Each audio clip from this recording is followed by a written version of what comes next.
Carolina on my mind. Should have the Deacon on the hook. Yeah. Should have to by any means. Yeah, let's go. Listen, alive and still kicking, nigga, I survived the veil. But a lot of will not, so they will Glocks and Bonnevilles. Niggas lying still, get high, they ride and kill. Money hungry, trying to find a meal, can't stay inside and chill. Lil niggas thinking, fuck school, I'm finna sign a deal. Hunting hoes, trapping niggas, lying like they on the pill. Preachers say we blessed, but all we feel is stress, trying to deal. If this liquor don't help, nigga, this marijuana will. Roll up and take a shot for them niggas behind the steel. Gates, my mind is still racing, I'm trying to kill snakes, cause niggas is fake, but wait, time reveals. So never mind, that real shit is what I'm trying to build. It's kinda ill how I'm giving y'all that Carolina feel. A nigga so deep, you trying to find me, dog, you gotta drill. It's kinda ill how I'm giving y'all that Carolina feel. A nigga so deep, you trying to find me, dog, you gotta drill, yeah. Yo, what's good, what's good? What's good, y'all? What's good? Give me 1 sec.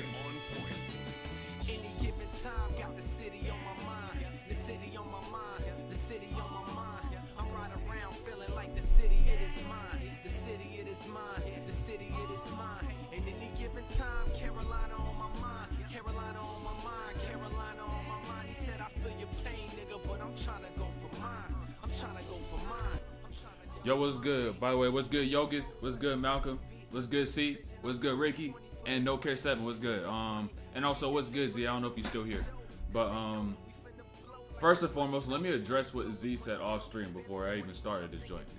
He said, oh my gosh. By the way, if you don't know who Z is, if you scroll to the top of the chat, you might see some pre-stream chats and some logs in there.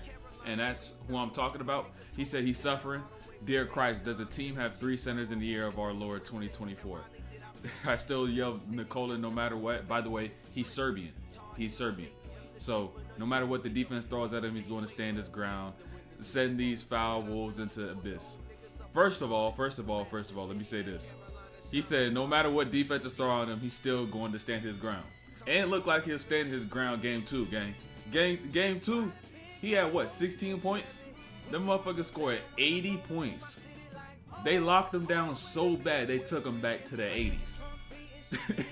That's a double entendre. Hold the fuck up.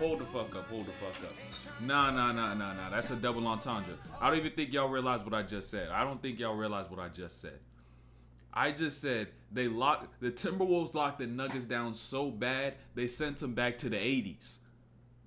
Double entendre, because they scoring 80 points in the 1980s. How many points they scoring? 80s. Locked them down. Made it look like they had no sort of offense. The best defense made the best offense look like the worst offense. Had them niggas discombobulated, man. Double entendre to start the stream. That's wild as fuck.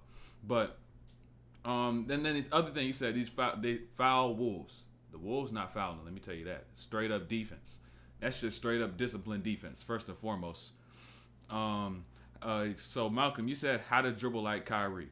That's a very broad question, first and foremost. And 2, to dribble like Kyrie, I don't think y'all understand the mental capacity that's required to then dribble like Kyrie. Because I could guarantee you there's one thing when it comes down to Kyrie's handle.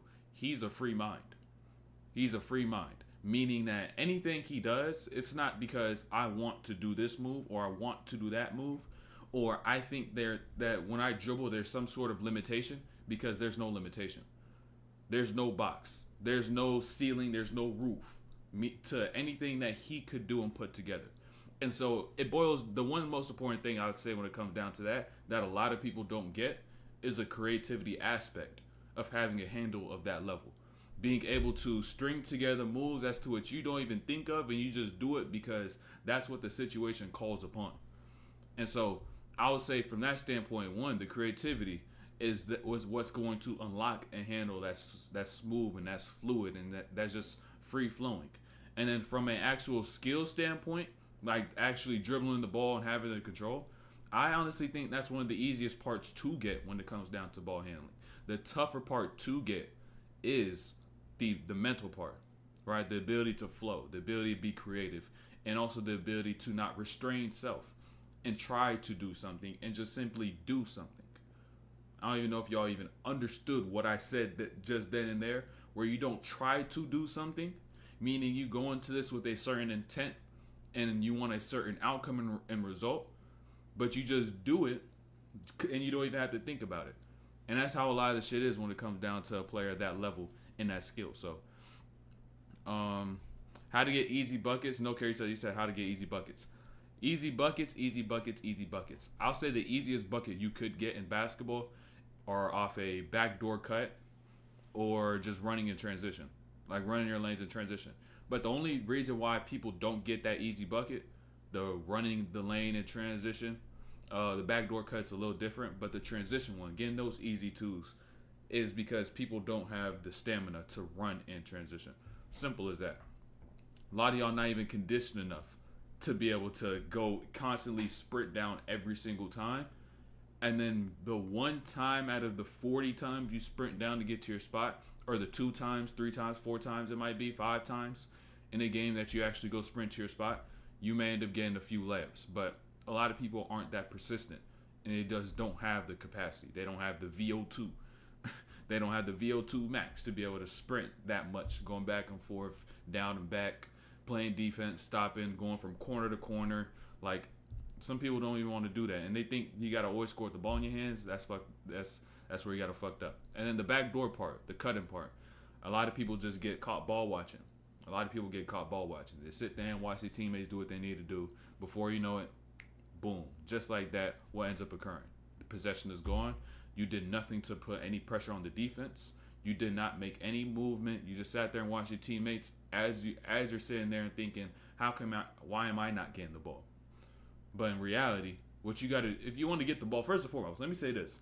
If y'all are not getting the ball because you're playing with ball hogs, it's because you're not going to get the ball. You got to realize you got to get the ball, and someone's not going to just give you the ball. And if other people are going to get the ball, that means if you want to go get it, you have to go and get it before them. Or you actually got to go and ask for the ball, right? Request the ball. A lot of people don't even do that at all. So when it comes down to that, a lot of people just don't get the ball for that reason alone. So yeah, I'll say the transition twos, running your lanes, running the rim, you'll get a lot of easy twos, and that's gonna help build your rhythm. Like, you'll get 4 points a game off of doing that. And then the other easy bucket, I would say, in my opinion, is of course the catch and shoot shots. Those are the easy ones. You're gonna always find yourself in this position to shoot off the catch. And then the triple threat look-offs. The triple threat look-offs are another bucket that I feel is definitely easy. It's gonna fool anybody.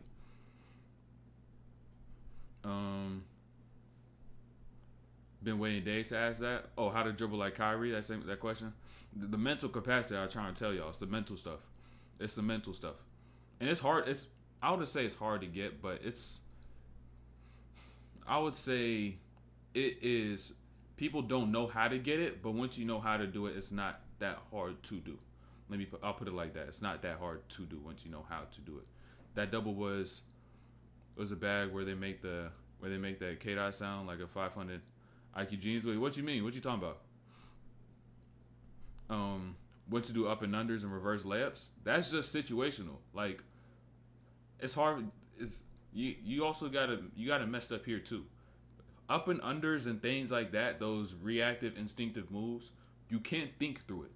Like, I can't tell you when a certain defender does this, and when you're in this spot, look for this, and then that's when you go for up and under and reverse. You can't do that. You can't. It's just going to be situational to where it's like, oh shit, I won't have this side, up and under. And you just adjust. It's just a flow that you got to be able to play with. And a lot of y'all try to think the game too much.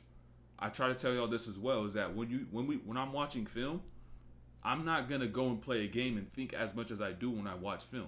What you should do when you see this film is that once you get accustomed to the visualization portion of it, the things that you are seeing, you then need to establish the things that you see as fact.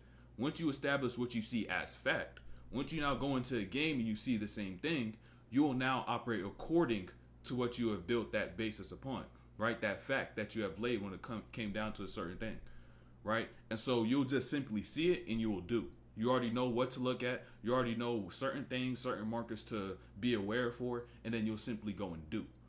It's not like you're going to be in situations you're going to literally be able to sit there and have full-on thought about everything that you see. It's impossible. Impossible. If you try to do it, you're literally going to get stuck. You can get locked up and get subbed out the game. And how do I know that? I've been there. I've been there. You probably been there. Everybody else has been there. You try to think everything through, but it's like, oh shit, I don't have time. Then boom, panic. Then you know what happens when you panic. You make the wrong decision. Every single time. Some bad shit gonna happen. So you can't try to think everything through. So it's not something I could tell you, be like, oh, look for this. And when he does this, go for up and under. It's just like, oh shit, he took away my angle. Up and under. You know, sometimes you can't even explain it. Sometimes you just do it. Sometimes you just do it. That's the spiritual aspect of basketball. It's good footwork, being aware of every step you take and taking every step with an intention, or is it being free and stepping perfectly where you need to without thinking about it. You can't, like, same thing like I was just saying before, see? You can't be consciously aware of every single step that you're taking. So when I say something like, when you go and drive, all your steps have to be pointed towards the rim, that is subconscious. That is something as to which your individual workouts now have to take conscious. And then when you get into a game, you allow it to then be subconscious. Because the individual workouts in themselves, right? Those also are similar to film. Meaning that you are building the proper techniques. You're building the proper form. You're building the muscle memory. So that by the time you get to a place where you don't have time to think, you will now revert only back to what you have taught yourself. And that is now what you see in the film. That is now what you've done in your individual workouts. So there's times and places for you to get conscious with your workouts, conscious with what you're doing, and getting critical with your thinking, and times for you to not. The only times where you really should not at all, or to a much lesser extent, is when you're playing in a real game, or you're doing a workout and you're going in real speed, or you're practicing game scenarios, right? With a bunch of different factors, and you're playing and pick up little things like that. But when you play in the game, though, not to say that the entire time you play from buzzer to buzzer, right, from the end of the first to the end of from the start of the first to the end of the fourth, that you're supposed to just sit there and not think about anything that's happening, just flow. But at times you will have the opportunities to then think back. But that requires another level of mental fortitude, in a sense, of mental capacity. Let me say it requires another level of mental capacity to be able to get in and out of that subconscious thought while you're in the course of a game. So, or in and out of the subconscious and the conscious thought. So that's extremely important. So I guess it would be B. B is the part where you're in a game, and then while you're actually just doing things, and as you continuously do it, it's going to become habit. As you do it more and more, it's going to become habit. Tips on having an elite fadeaway: train your body, train your body, train your body, train your core, train your legs, stability, strength. So you have the physical capacity to get balanced when you're taking a shot like a fadeaway that's off balance, right? Because you're going to be in the air, you're going to have to find your balance. You're going to have to find your shoulders and be able to get them at least square to the rim or wherever you like to get your shoulders before the ball gets released. So I would say make sure you train your body so then you can have the actual capacity to do it. Where was I at?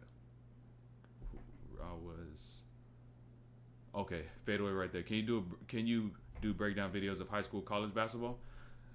This summer I probably will. Like last summer I watched some EYBL stuff. So, because they will live stream on Twitch, and I'll go back and watch the VOD, and then VOD, I'll watch the games. So, I'll probably watch some high school this year. I just have not been in tune with what players are, like, low-key hot right now. Low-key players are really good. Maybe a few players in, like, the upper classes, but outside of that, not really. So, y'all low-key have to put me on and tell me what players to watch. Like, who's a new, like, Rob Dillinghams and shit like that, you know? Oh, you're not serving your correction? Oh, my bad, Z, my bad. Is a fadeaway needed or depend on your bag? It's dependent. It depends on the player. Depends on the type of movement you play. Depends on the type of spots you like. The thing about fades is that you'll see some of your favorite players use them frequently, but the thing is that's the NBA. Those are your favorite players for a reason, meaning that there's a reason that everyone sees them. They're at the top of the top. They're the best of the best when it comes down to skill. And so they're going to have to expand their game to a level and to be into certain things that is just required because a lot of shit gets taken away, right? There's probably a point where Jalen Brunson was a player who would take a lot of squared up shots, probably when he was just younger, or just get in the lane, take some floaters, or even try to get through contact and finish. But then as he began to get older and older, I could guarantee you this, is that he was like, oh shit, I need to add this type of shot in, because I'm playing as this type of defender, and now you're literally forced to expand your game. I try to tell y'all this: once you master the fundamentals and master what you're already naturally inclined at being good in, the defense at some point in time will force you to expand your game, and you will know exactly what you need to do. It's not going to be something that you just want to do because it's like, oh damn, I think that's pretty. I seen him do that. I seen him do that. But you have a completely different feel, right? Kind of going back to what I was saying before, the feel aspect, to where that's the spiritual part of basketball, where you can't even explain some of the shit that you do, and you just do it just off of a flow, right? So your whole feel, that whole spirit part is going to be completely different from other people. Physically, you're going to be completely different from other people. Your height, your vertical, your speed, your wingspan, all this stuff, your skill, literally your anatomy, the way you shoot a basketball, it's all going to be different. And so that's where personalization comes in. You got to understand who you are as a player, and then work on those exact things, and then run away with the superpower that you have within the game.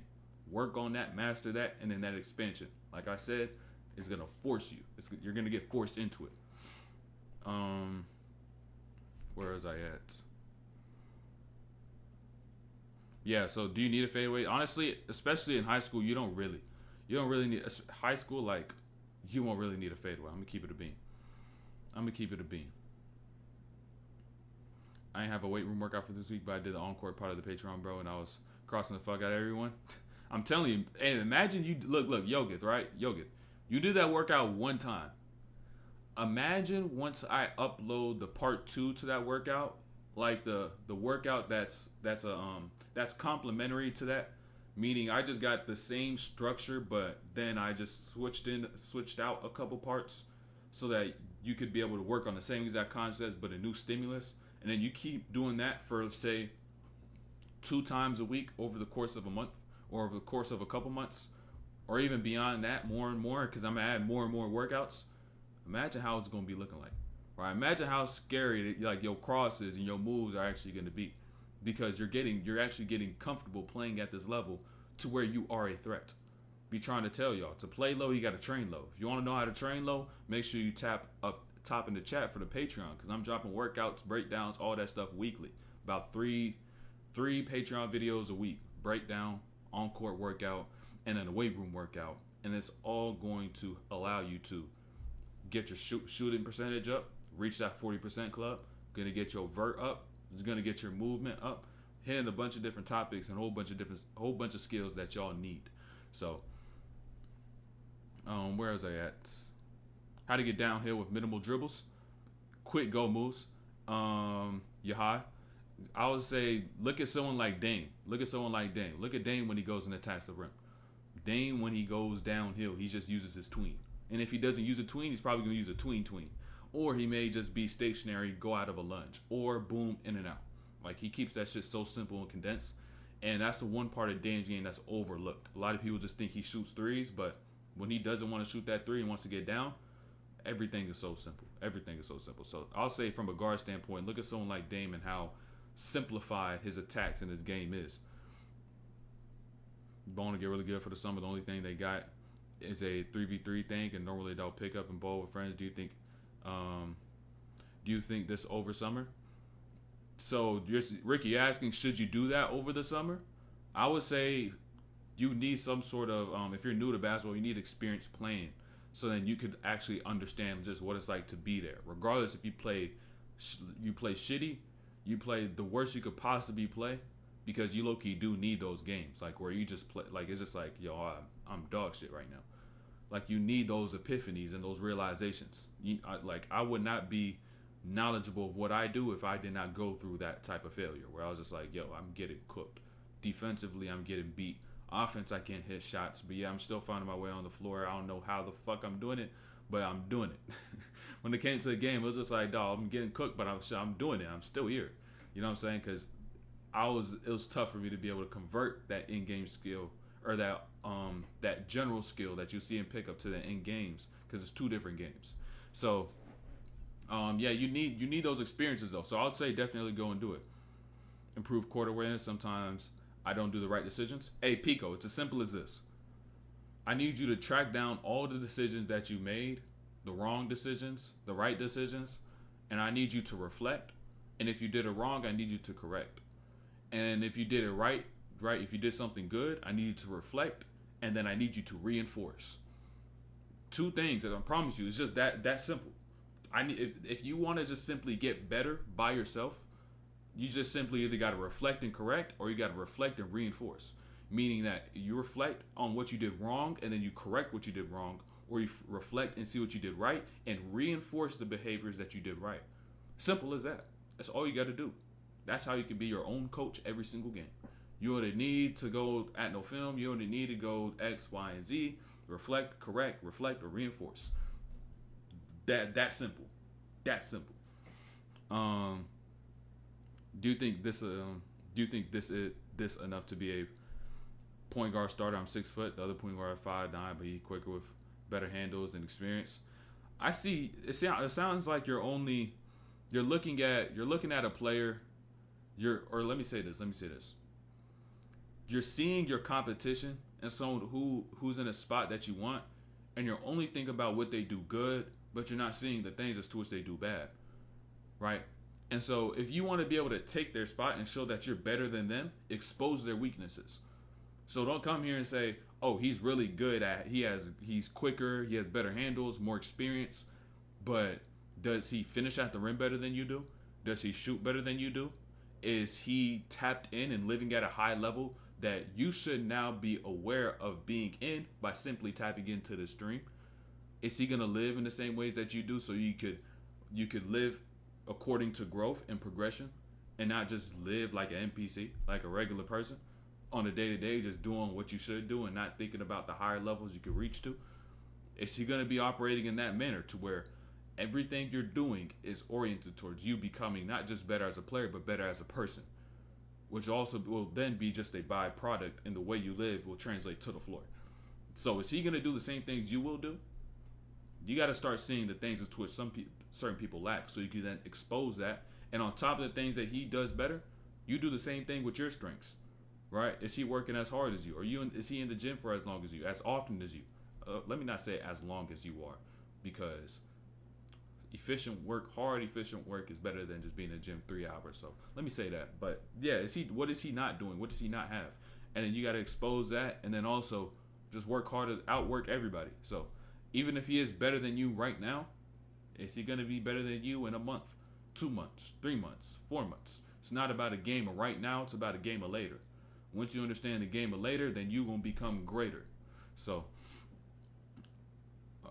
P, you said I was doing a shooting workout and got shoulder pain. I hope it's nothing serious and goes away after doing the stretch routine from YouTube a couple times. I used to have like shoulder pain, like little like left shoulder, in my like left shoulder, maybe from sleeping or some shit, but I don't really get it no more. I hardly get it. You said Ivor Nadero here from Barcelona so many times. Wait, have you been in the stream before? It sounds like a familiar name. I'm not sure. How do you raise in-game IQ, like where to pass reads and when to use moves like fades? Grant, you just missed when I was just talking about fades. I was just saying a lot of players, depending on what level you're playing in, you probably won't need fades. Like even in college, you probably won't need fades. I myself, when I was playing, and even when I still do play now, I use fades because I shoot curls. I'll shoot curl threes, and that's a fade in itself. But it's not like I'm fading and I'm just going all the way out here. I know how to balance myself out to where that curl is not like, it's not like I'm doing too much more than I need to, right? I know how to get myself to that stop, and it's a minimal fade. So even at that point, it's not much of a fade. But honestly, like there's so many other things that you'll need before a fade. And usually things like that is because you want it and not because you need it. So you need to begin to look at what you need. But going back to what you're saying before, how do you raise your in-game IQ? Watch somebody who moves like you do and has a similar play style as you, and kind of build your feel for that. Or watch a player who, if you don't have a lot of experience, and mind you, this is such a delicate process and such a very delicate thing to speak upon, because a lot of y'all will confuse the players that you need to watch and that are really similar to you for the players that you want to watch and the players that you want to become. But you can't really become that person, not just from a standpoint of we are all made differently, so I can't literally replicate him. because in order to be special, you cannot replicate anything else, right? But also from a standpoint of that you have your own unique set of traits, your own unique set of skills, understanding, feel, and it will never be until you tap into that you will be able to reach your highest level of play. So you got to begin to take in a very objective standpoint and be able to see things without your own opinion, without your own desire, without your own greed, and then begin to go into that process and see, okay, who do I really resemble? Who do I really play like? What type of players can I really learn from? And then when you watch that film, put yourself in their shoes, and sometimes there'll be players that's like, oh, that read made sense. I could feel him making that move. I could feel this scenario. I could feel that. I could understand why he made that pass at that point. Like, I'll probably do the same thing. And like for me, I was literally watching people like Seth Curry, Tim Hardaway Jr. I would watch triple threat of.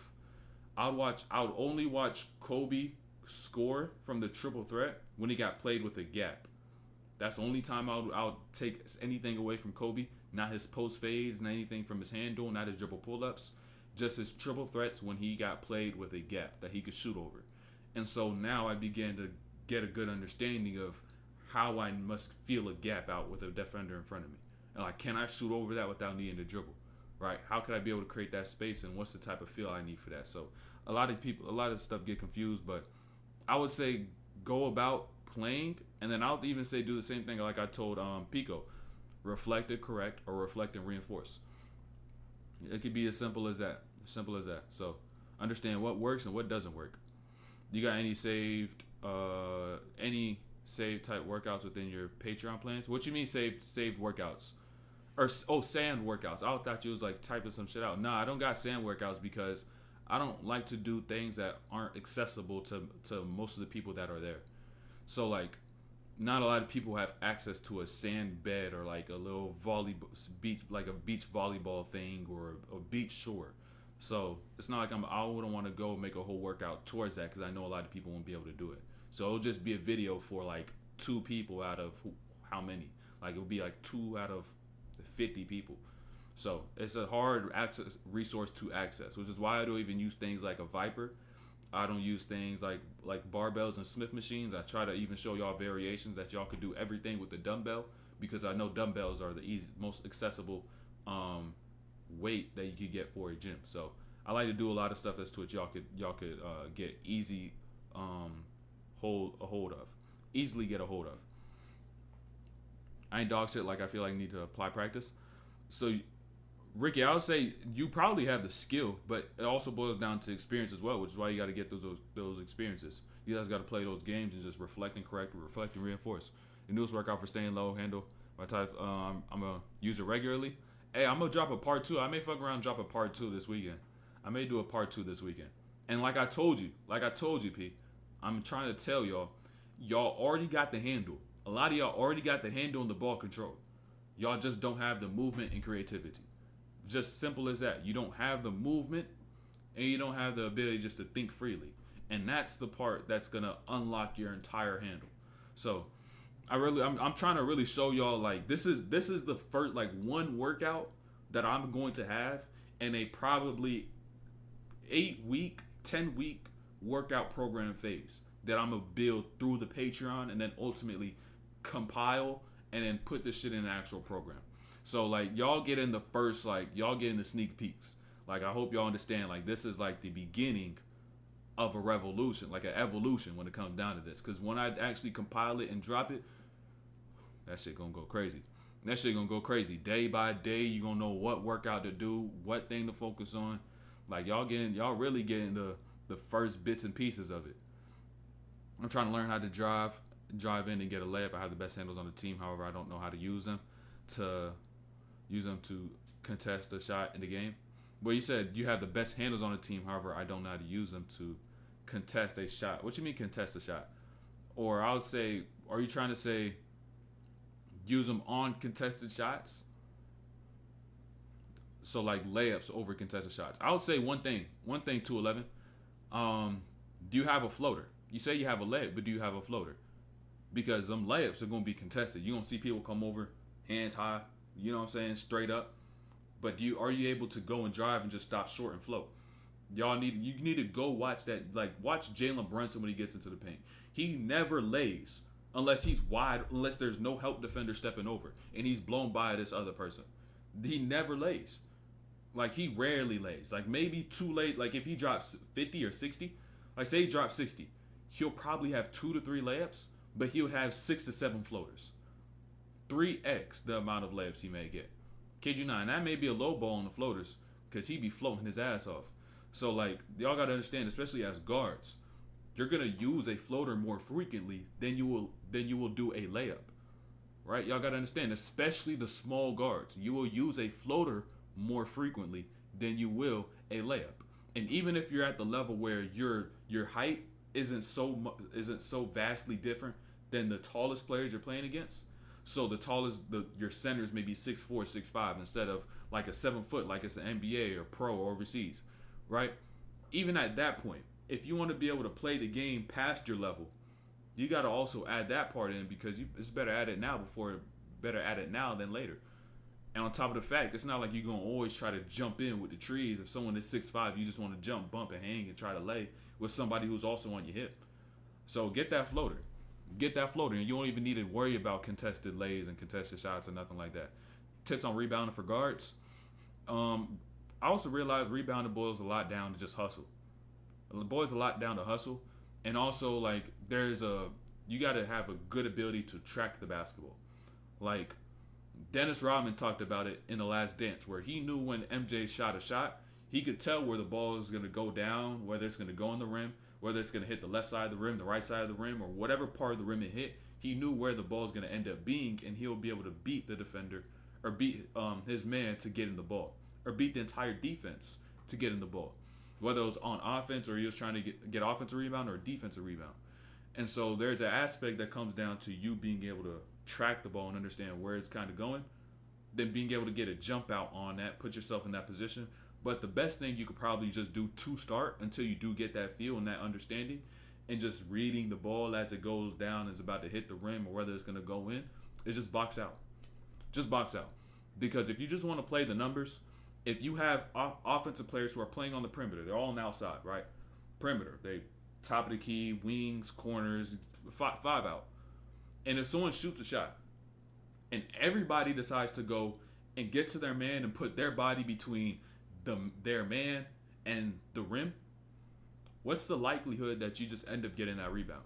It's extremely high, unless the ball clanks and goes way over somebody's head.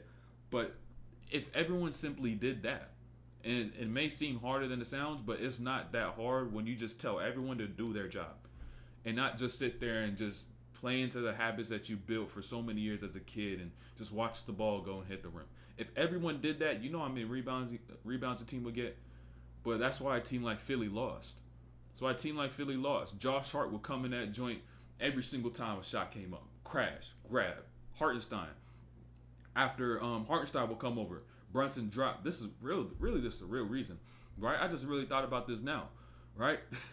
The reason why Philly got out rebounded by the Knicks, it was not just because they lacked the heart and the hustle, right? No pun intended with the heart, right? It's because every single time Jalen Brunson would go and drive, that would now force MB to pull over. And then what would Brunson do? I'm not going to even lay the ball up. I'm going to float. And so if he missed that float, boom, soft touch off the rim, rebound by Hartenstein.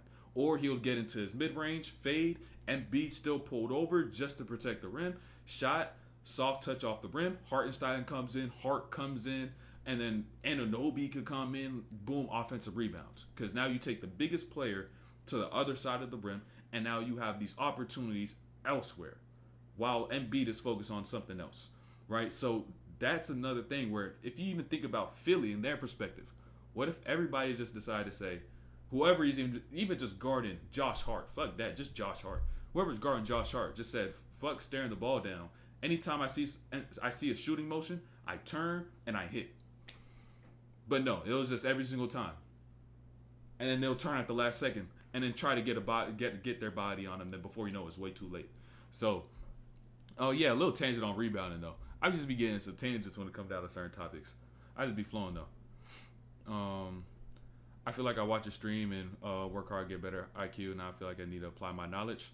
Take the things that apply directly to what you do, or take the things that I say that apply to what you do, and then carry it with you when you go hoop and go work out. Because any knowledge that is not applied is a waste of knowledge. It's even a waste of space in your brain. It's a waste of energy. So you got to make sure you go and apply it. It's one thing to know it, but it's another thing to be able to not just know it, but be able to go and do it. So that's the most important part. Where was I at? Oh, right here, X2. My left hand when I shoot come out so it looks so awkward. Any tips? Your left hand. So that means probably your guide hand. I would say get conscious of it. Literally, like, start form shooting and then get conscious of it to correct what you do bad. So keep the hand exactly where it is and then just shoot it and then don't let it leave. And then build a habit that way. The most simple thing you could do is just tell yourself not to do it and then continuously do it so until you make it muscle memory. And don't try to go and shoot threes and tell yourself not to do it because that's too much distance. It's too hard of a shot to shoot while you're doing a brand new form. So I watched Curry and built my footwork, copying what I saw and doing. I'm mixing it with the knowledge I've gotten. Do you think it's the same as watching someone I play like since I crafted my game from? I would say it's better to even watch someone that you do actually play like because you'll pick up more things that correlate to you. So I would say that's most definitely a better thing to do. Gordon, you say I have a game this Saturday. I'm trying to get better as a point guard and facilitating the ball. Can you give some people that I can watch from? How tall are you? What level do you play in? And let me know your strengths, and then I can tell you exactly what it is. Oh, you sent another message. Hold on, I need help. Also, when I get pressed, can you give some tip on how to get better at dribbling through pressure? Thanks. Oh, let me answer those questions, and then I'll also say this about dribbling through pressure. You got to utilize pace, and you got to utilize the change of directions. So usually whenever there's a point that a defender gets up tight to you, they get really close, you got to either just sprint out and slow down, or you got to boom, change direction, so then that's how you're able to create more space between you and your defender. I was kind of watching that with somebody who had one of the one-on-one tiers in the Patreon yesterday, and then that's something I stumbled upon, and it was just a habit I recognized. So anytime it's to what you feel you don't got that space, you either got to speed up to show them you can get by, right, if they're too uptight to you, or you got to, boom, attack that top foot or something like that. So just so you can keep them on their heels. A lot of my coaches say film won't help reads, but I played my boy and I didn't play him for a while, and the game slowed down so much. Then your coaches are dumb, Yogi. Let me tell you that. If they say film doesn't apply to reads, won't help. Yeah, they're just dumb. They just don't know how to use film to help themselves get better. They don't know how to see film and then, actually watch film. They don't even know how to watch film. Let me start there. They don't know how to watch film. I need help. Okay, you already just answered that question. Let me see if it responds to my other one. What's good, SGA? Who's good, SGA? That's wild. But, yes, sir, we back. T-Wolves in 4?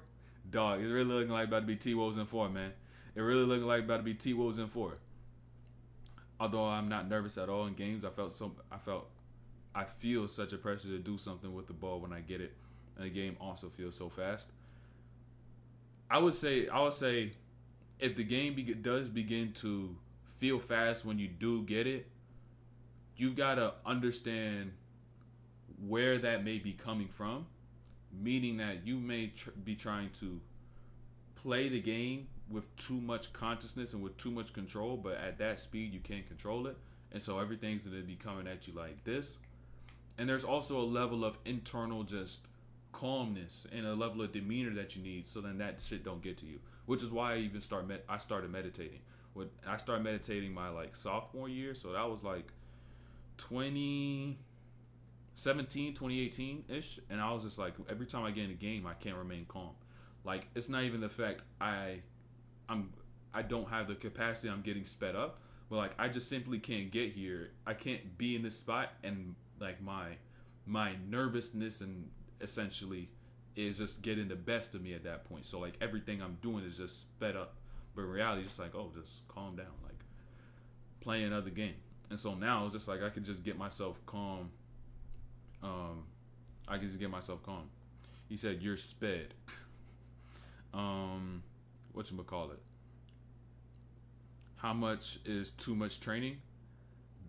Too much training is how much your body can handle. If If you're getting hurt, if you're stressing yourself out and all that, then that's too much. So I would say at that point, you got to cut it back. Make sure that, or you could either just start eating properly, because you probably don't eat properly. Eat properly, stay hydrated, do that stuff. Do all those little things, and boom, before you know it, you may get to exactly where you are. I might need a hold on, give me 1 second. Let me get some water.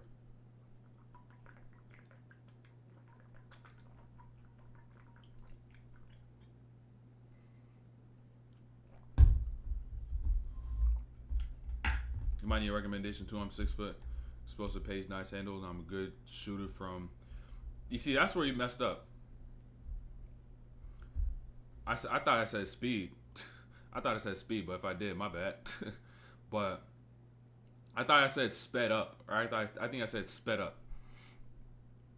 But whatchamacallit? I said, or recommendation. You said I need a recommendation. I would say if you're a best shooter from the top of your key, you've already hurt yourself in your ability to play, because it's not often you're going to be sitting and taking shots from the top of the key. I actually, as a matter of fact, when I work out, and I even heard like when some other pros may even work out, that you don't really need to shoot a top of the key shot, because how often are you going to be there according to spacing? It's not going to be often, because it's usually going to be wings, corners, and then maybe a dunker depending on your team. But if it's 5 out, then maybe. But usually it's going to be some sort of lift or a drift from one of those wings or corner spots. So usually you don't even take shots from the top of the key. But yeah, I said you said, what was the first question you even asked, Gordon? You're trying to facilitate, can you give me some people to watch from, 5, 10, 12, 13.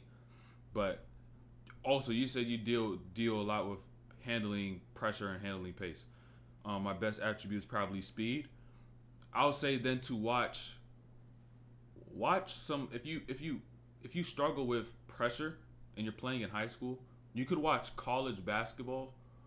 I want to say, I'll tell you what I was about to say. I'm not 1,000% sure on it. I don't know if I'll kind of do it myself damn near, but in college there's a lot of full court pressing, and they get past those full court presses often.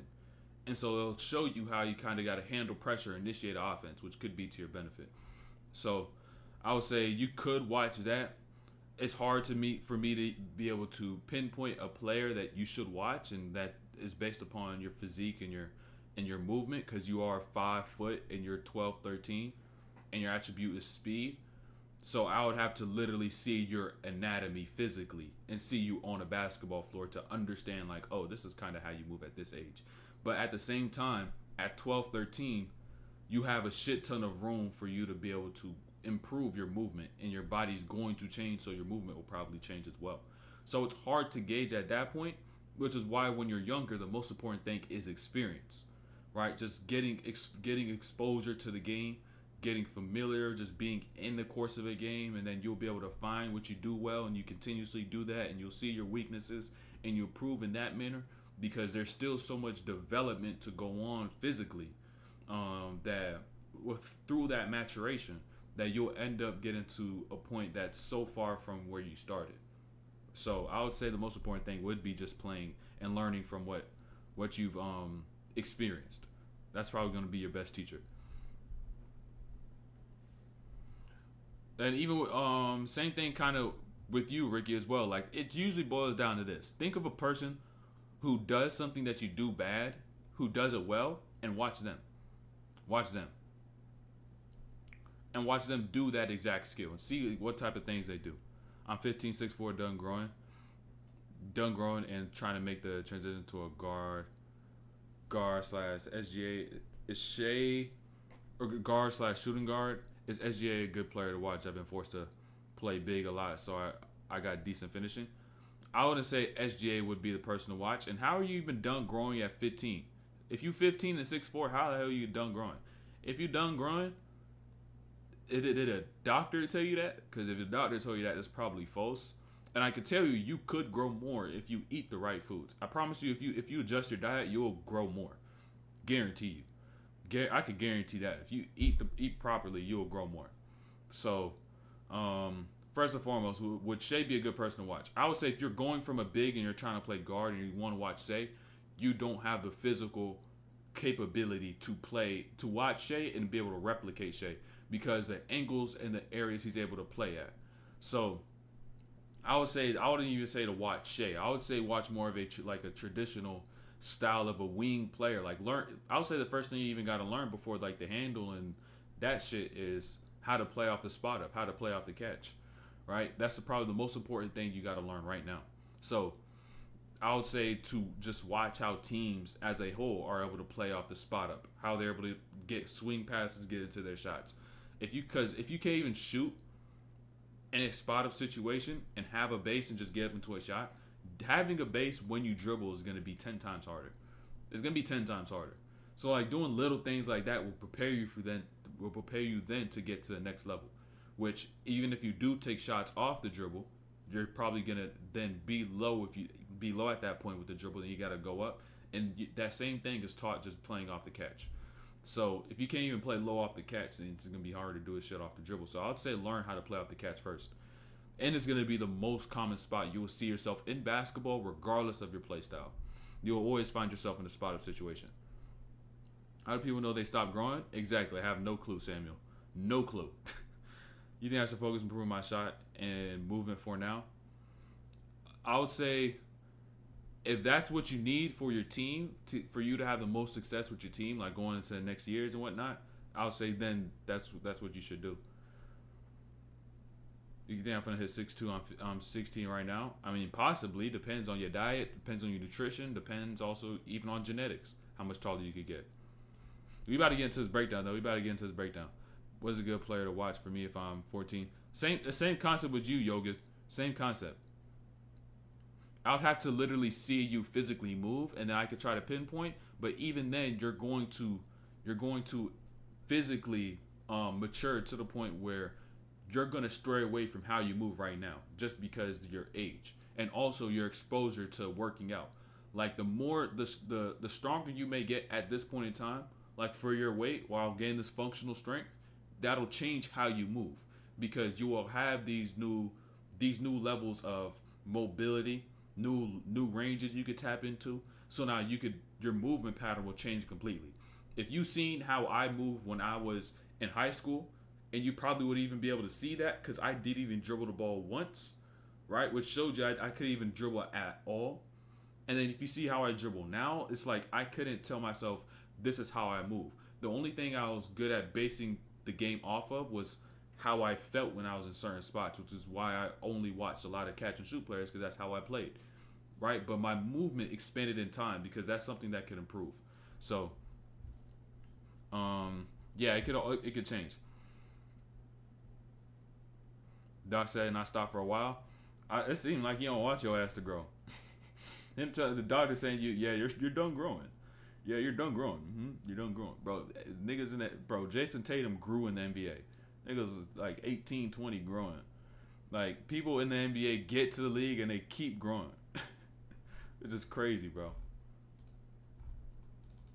Then you'll load up these clips. We about to get started. We got to get to this game. Yeah, and at 15 is crazy.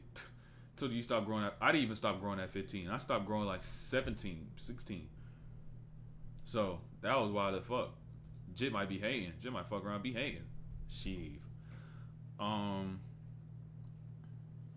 Play off the spot up. Catch and shoot. Play off the spot up. So like anytime the ball gets from inside the paint, they kick out.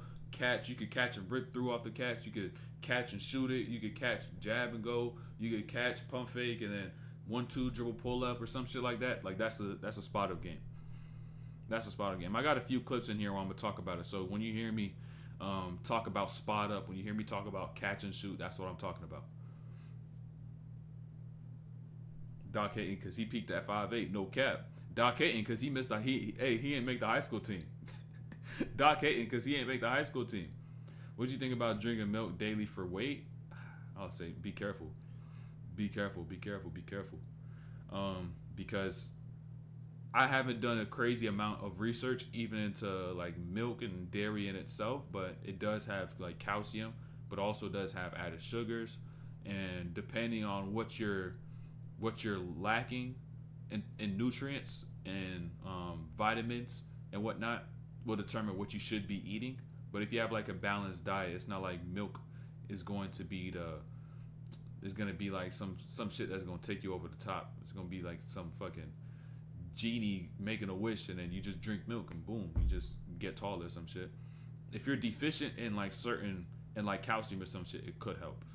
I'll say that. But aside from that, I'm not completely sure. I'm not 1,000% sure. I don't even want to go too far to say yes or no. So, because I need to do my research on it. What type of food you think you should eat for max growth? It's not even about what you do eat. It's about what you should not eat. Let me tell you what you should not eat. You should not be eating processed foods, fast foods. You shouldn't be eating. So that means like chips, juices, sodas, like Burger King, McDonald's, all that shit. Fried foods. What else? Like, yeah, chips, juices, sodas, cookies, Gatorade, shit like that. Things that are not really, you want to stray away from things that are very artificially enhanced. Let me put it like that. Stray away from things that are very artificially enhanced. So all those stuff are artificially enhanced. So try to stray away from those type of foods. And then when you do get foods, try to get it as natural and as clean as you possibly can. Get it from as clean as quick of a process from wherever it was made, then straight to your plate. Like the least amount of processing possible is what you should seek. How the fuck is Brunson 6'3" in NBA measurement? He's not 6'3", but he's like 6'1", gang. He's not 6'3". I don't give a fuck what that shit say. He's not 6'3". He is not 6'3". But he about 6'1", bro. Ain't no way. Ain't no way. He was probably on his tippy toes. And had shoes on. But if we didn't get to this breakdown, though, we need to get to this breakdown. If you were to eat one meal for the rest of your life, what would it be? One meal is fucking crazy. I ain't gonna lie. Spelt pancakes. Spelt pancakes. With the serving of protein powder in it. With a serving of protein powder in it, of course.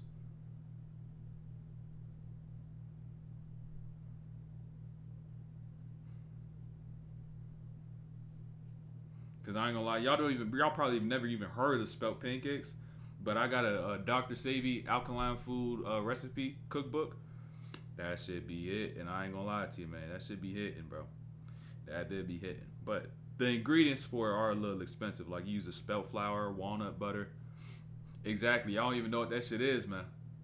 Y'all don't even know what that shit is, man. It's alkaline based. It's alkaline based. So if you want to do your research on alkaline foods, you can go ahead and do that. But let's get to this. I need to post this on the gram though. This first play is Jokic getting locked up. This was crazy. 1 minute to the game, he got locked up. Let me post this break. Let me post this on the gram. Let me post it on the gram. Post it on the Discord in approximately 90 seconds. Breakdown should be starting.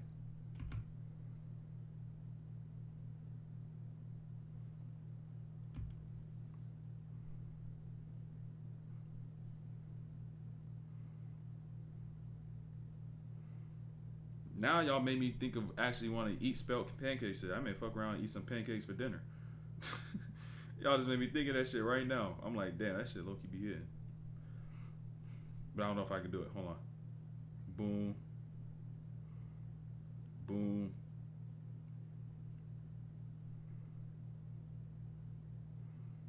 Boom. Let me get the link. Get that. Get that right there. Get that right there. Get that there. And by the way, if y'all got more questions, if y'all got more personal questions or anything, make sure you go ahead and head to the Patreon and join, get that King James tier if you want to get one-on-one coaching throughout the day, and I'll respond to your questions ASAP all throughout the week, all throughout the days. So if y'all need that, make sure you go tap in. Make sure you go tap in.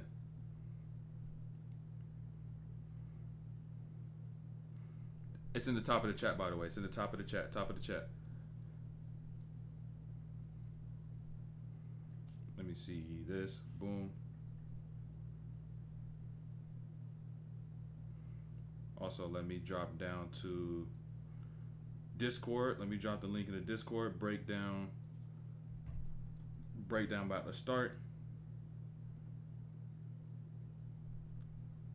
starting now. Boom. Boom. Boom. All right, we locked in. We locked in. Can you fry chicken with spelt flour? Fried foods is bad for you. So whatever loophole you're trying to make, it's just not. You can't do that, bro. You defeating the purpose, man. You're defeating the purpose. You're defeating the purpose.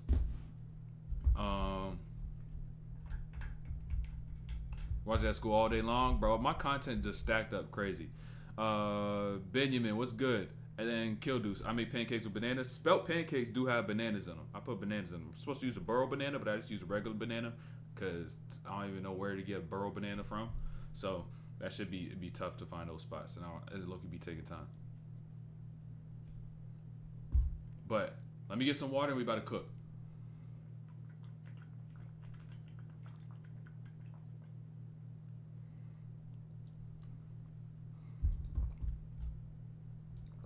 Hey Z, it's all good, bro. It's all good. Did you see your comments? Where? I didn't see it. Where is it at? You talking about before? Oh, up here. There's a guy that said if you drink half skim milk every night, sleep 8 times a day, eat a lot of protein, you'll grow very tall. What do you think about that? What do I think about that? I don't believe it. He's probably just trying to sell you some shit. Probably just trying to sell you some shit. I can tell you that. So, how tall was I at 16? Maybe like 6'1", 6 foot. I didn't grow much between 16 and now. Like I didn't grow crazy. The last time I really grew much was from like my freshman year to sophomore year. It was like 5'9" or 5'8". Then I got to like 6 foot. Then after that, it was just like slight incremental growth to like 6'1", 6'2". Can you grow from that? Magic beans. And that's exactly where I start this breakdown, and we about to get into some gems. So we about to lock in though. And mind you, bro, you know what the crazy thing about this game, bro? Hold on. Let's talk about this, right? The crazy thing about this Wolves versus Nuggets game, they did this without Rudy. They put on the best display of defense without the defensive player of the year. How was that possible? Because their whole team got defense, and Wemby should have won it, but without even having Rudy, how are they able to put on such a great display of defense? How did they do it? You got someone like Kyle Anderson who stepped into the lineup to guard a Jokic. That's a 50-pound weight differential, height differential about 4 inches, wingspan probably like another 6, but he had to play with his mind. He had to play smart. And so now you got Jokic in the post, and now notice, he's going to try to use the size, so he's going to bump. Watch. First bump happens, but now this is where Kyle Anderson taps into the mind. Because when he bumps, he gets closer to me. And by getting closer to me, I can now get access to the ball and reach around his backside and end up getting that steal. And this is really how we're able to win this game. Points off turnovers, and now playing in the half court, they just get all discombobulated, and we continuously do this from the first buzzer to the last. They dominated this game, bro. They dominated. It's insane. Like, bro, I was watching this, and let me tell y'all this. This is the best display defense I've ever seen.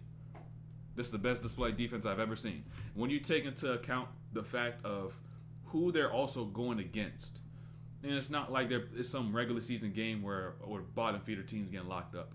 They're going against the best offense, and the defense doesn't have their defensive player, the center of their defense. So just seeing this, I'm like, this has definitely got to be that. It's definitely got to be the best defensive game I've seen in my life.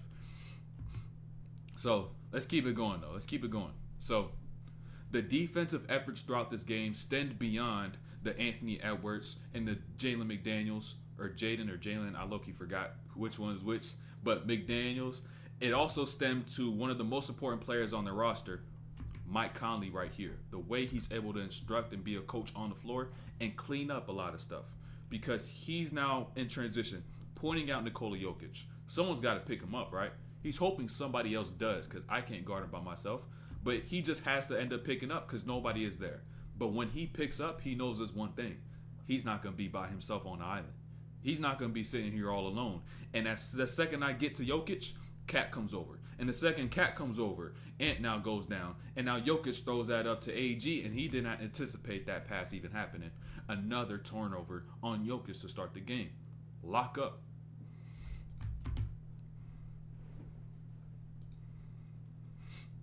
And now once again, I'm trying to tell you, players like Mike Conley. It's like every single player on this team knows exactly what they should be doing. It was brilliant, bro. And by the time you finish this breakdown, you're gonna understand how brilliant this really was. It was immaculate, bro. It was immaculate. And I want to talk about beyond, like I said, the Jaden McDaniels. I'm pretty sure it's Jaden McDaniels, right? Correct me if I'm wrong, but it's Jaden. I don't want to get that twisted the rest of the breakdown. Like, niggas, I got this shit wrong the whole time. But let me actually double check on my phone right quick. Let me double check. Jaden is Jalen McDaniels. Okay, Jaden McDaniels, got it. Jaden with a D. Jaden, not Jalen. Jaden, all right, bet that. Okay, so now let's get back to this, though. So, once again, you got to look beyond Ant, you got to look beyond McDaniels, and you got to look at a Mike Conley, because he is matched up against KCP, right? And now you got Murray over here, Kyle Anderson once again on Jokic. So you're not going to put Kyle Anderson on the island by himself. What you're going to do, the second he catches, and now goes back once again, Jamal Murray on the cut. And now playing this weak side with KCP, recognizing this cut's about to happen with Jamal Murray, what does Mike Conley do? Jump out, boom, get a hand on that, force Murray to turn his back so he can't even pass the ball at this point. And Cat's also coming over. You're seeing bodies and you can't do anything, right? Whole team is locking up the Denver Nuggets. Let's keep it pushing, bro. Just notice what they're going to do going forward. This is immaculate. This is crazy. And now as a byproduct, you got to even understand. You got to understand this. Let me go back right quick. I don't think a lot of people would think of turnovers in this perspective. So, at this point, just as a byproduct of the turnovers, you get out in transition. But not at all times, you won't be able to get down and get this first bucket. What you will now get, just as a result of getting down in transition and getting these stops, is being able to get mismatches. Just because no one had the time to communicate and find who they're supposed to get. So now when you end up missing that first shot, and now when you begin to run your offense, get into some actions, you don't really have many looks. Ant sees a crowd, and guess who Cat has? Jamal Murray. I don't even need to do much. He too small. I'm going to do what I do all the time. We'll just shoot, bucket. We take advantage of mismatches because we're getting stops, forcing turnovers, and getting out into transition. I don't know who was talking. Someone's probably saying some shit on the bench. I don't know. Hey, that Jamal Murray shit was wild as fuck. The heat pack, he threw a fucking heat pack. I seen that shit. I was like, wait, he threw a fucking heat pack?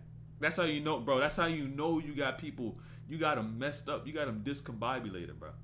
I'm going to say that word so many times because that's the best word that could describe the Denver Nuggets throughout this game. Discombobulated, bro. They just had no hope. They didn't know what to do. They've never been punched in the face like this before. While they've been on their run from last year, going through that postseason, regular season, when they want to turn it up, they'll turn it up. But now they come here, they get punched in the face. Damn, we're going to see their real resilience in Game 3. And the thing is, they're lucky because they're not playing until Friday. So Murray gets a little more rest. Whoever else may be knocked up get a little more rest. But they took 2 in Denver. It's crazy. So this shit might be 4-0 for real. This shit might just be 4-0. But pay attention to this. So now in this series, you're thinking, okay, Jokic, you got to go dummy. You got to score, right? But facing a defense like Minnesota, possessions like this and shots like this, you just got to understand that Jokic doesn't like to work that hard to get buckets, right? You got to really understand because he's got Cat. He's on the chase on his hip. Mike Conley's chasing KCP. He decides to leave and blow this up. Boom, he reaches. Then you see Kyle Anderson. Then you see Cat over here. You jump, boom, you get that bucket, complain about a foul. He could make that, but he just does not want to work that hard to get that. He'd rather keep the game simple. He doesn't want to tap into a whole bunch of layers to get a bucket. He just wants to get straight to the bucket. And when you face a defense like this, you'll be forced to then play within those layers, play through all that contact, make a bunch of counters. And so that's where having those counters come into play. and you also like mentally have to be prepared to just be able to do so in a flow. So a lot of people always try to revert to having the counters and playing with the counters as their first thing, but in reality, it should be way after they take away the fundamentals, and that's where they come into play in a situation like this.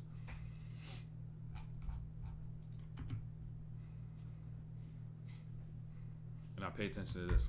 I want to talk about what they even did on offense too. Little smart plays. This is going to help y'all a lot. So notice here. Cat's about to go step up and set a screen for Ant. Kyle Anderson calls for it. Then he's like, wait, you got Jokic. You go set a screen. Because what is Jokic going to be in a situation like this? He's going to be dropped back, especially from this step up, right? But most importantly, understand who's the one spacing, right? Because with Kyle Anderson setting this screen, you got Cat on the perimeter spacing, and you no longer have Kyle Anderson who will go out to the perimeter in space. And Cat could shoot.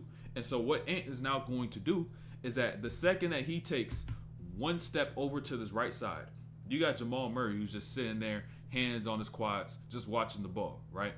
That means at this point, with the quick swing to Cat, he's going to have to close out quickly like that. And with that being such a sudden movement, Cat with a pump fake, he shoots 40%, you bite, I get into the lane, I'm not even intimidated by Jokic, you not protecting no rim. So making those quick swings to players that are one pass away are vital. And you could be able to take advantage of that, not even just for yourself, right? Meaning for you to get the assist, but just for your teammate, because they're going to be playing off the spot up. Situation where you just get the catch, rip, you can catch, shoot, catch, pump fake, reload, whatever it might be.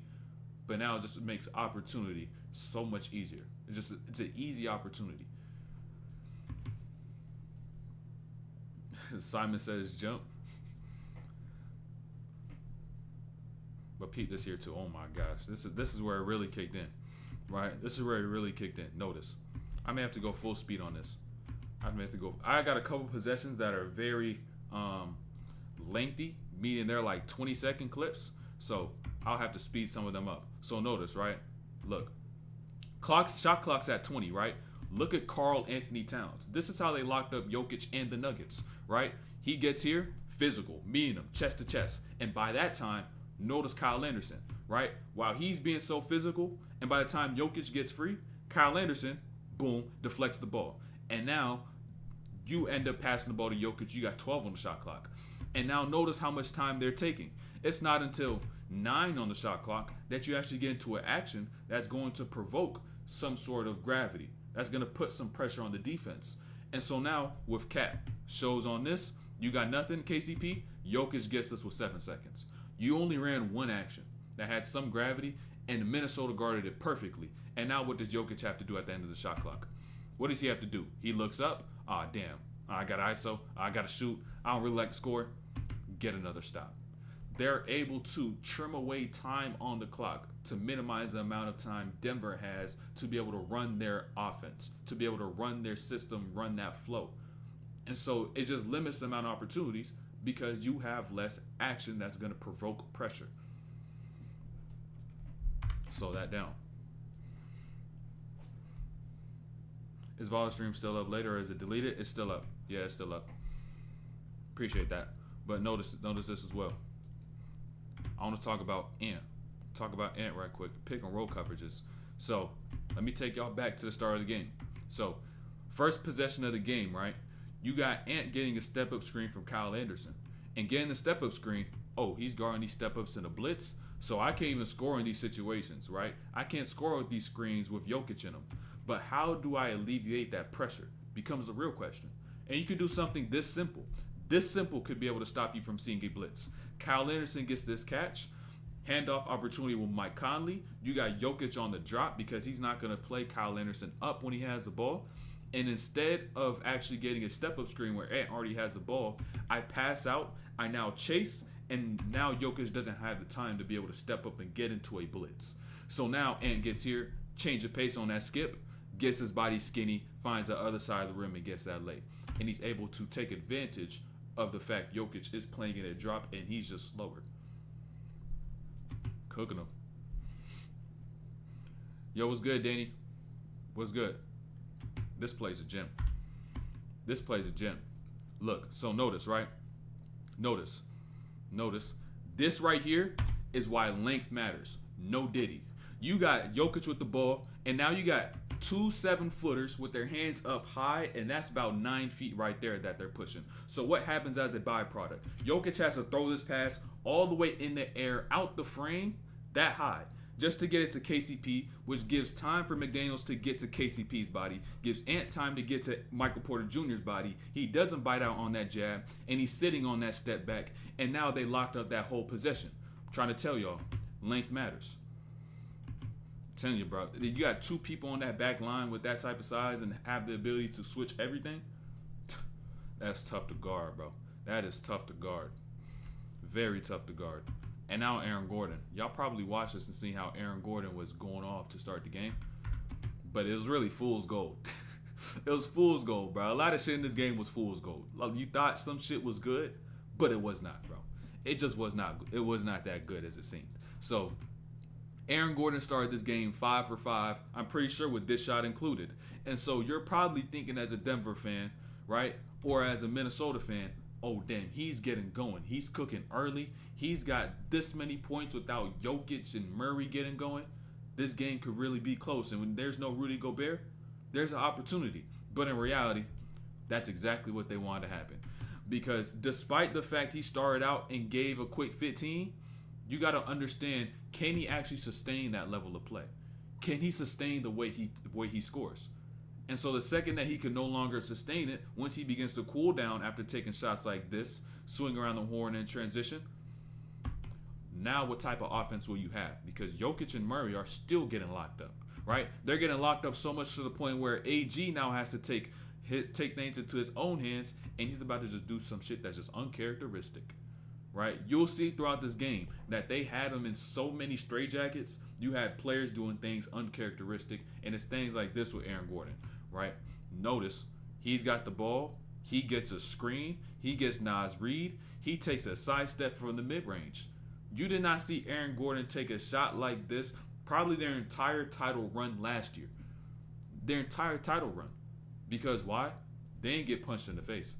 They didn't get punched in the face by no team. It was a 5-game, then next series fold, next series fold, next series 5, or whatever it was. They lost like 2 games or some shit.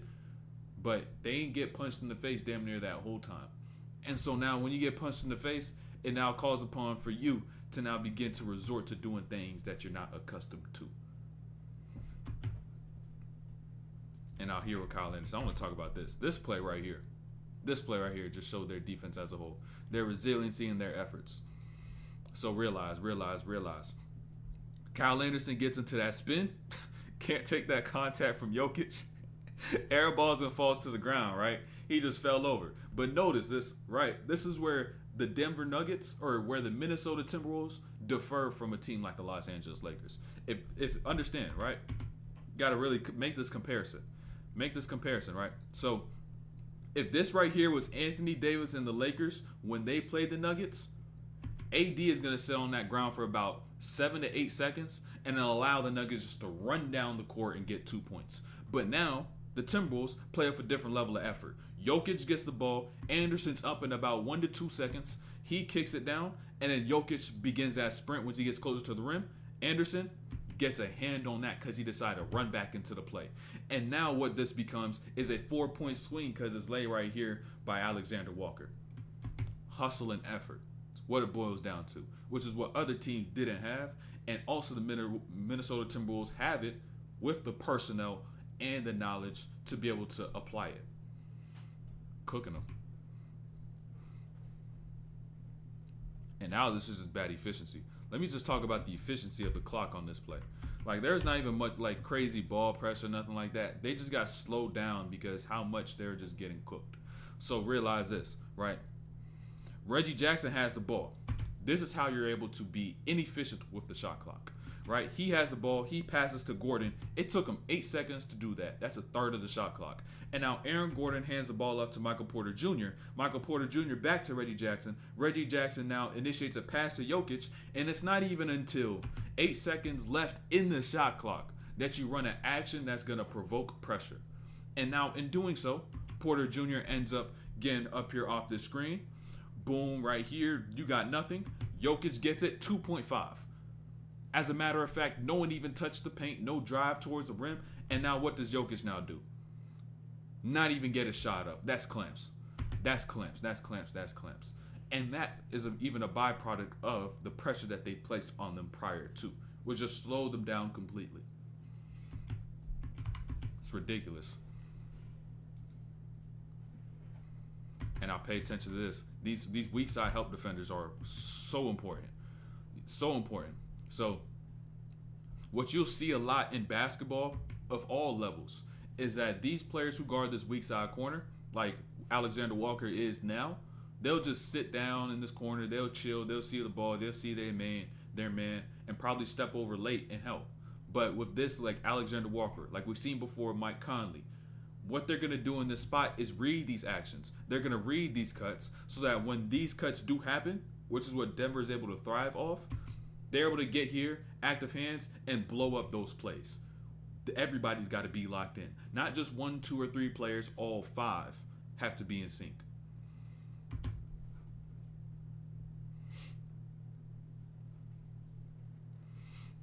And now peep Nas Reed. Nas Reed was I don't think anybody scored on Nas Reed all game. I seen some stat. When he was a primary defender, the Nuggets were 0 for 11 when he was a primary defender. He was really working. And those plays like this, right? Pay attention to Nas Reed's defensive discipline. Watch his hands and watch his positioning, right? He's guarding Jokic. Gap hand a little bit. He drives, shows the chest. Jokic gets here, no hands, shows the chest. And now Jokic tries to go over the top, hit in the chin. Because he just simply decided to move his feet, show his chest, show his hands, play through the contact, and he got rewarded because of that discipline. Y'all got to be defensively disciplined. That's one of the toughest skills to get in the game entirely. You're not going to see it from many players, and if you do, it's going to be inconsistent. They'll do it for a couple of plays, but the ability to sustain it, to be able to put their energy towards it, they cannot sustain it. They cannot remain consistent. So if there's one thing y'all could get from this as a whole, that defensive discipline, not just from you, from your teammates, getting everybody in line is key. And now notice, you got Jokic with 4, 4, and 3. And not 3 rebounds, 3 turnovers. Tough game for Jokic, man.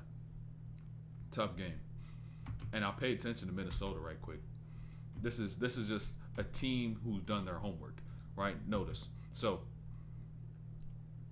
look at Nas Reed, right? Justin Holiday cuts through. He points to that corner. That shows you that they're not playing a man. This is a matchup zone for a specific inbound play by Denver.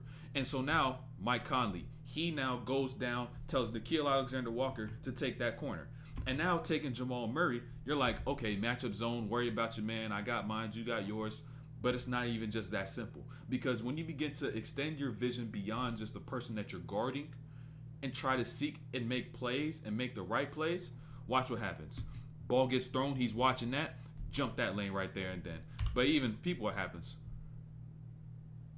That's a tough block, I ain't gonna lie. That was probably Denver's best play of the game. That was their best play of the game right there. That chase down block, that's it. You gonna go through the highlight reel, bro? If you go, NBA should have made like the game highlights and put straight Minnesota defense and then throw in that one play in itself. Because anything besides that, kind of wild. Like, you ain't really got shit, I ain't gonna lie. Everything was a tough bucket. It was a difficult, ugly bucket for him.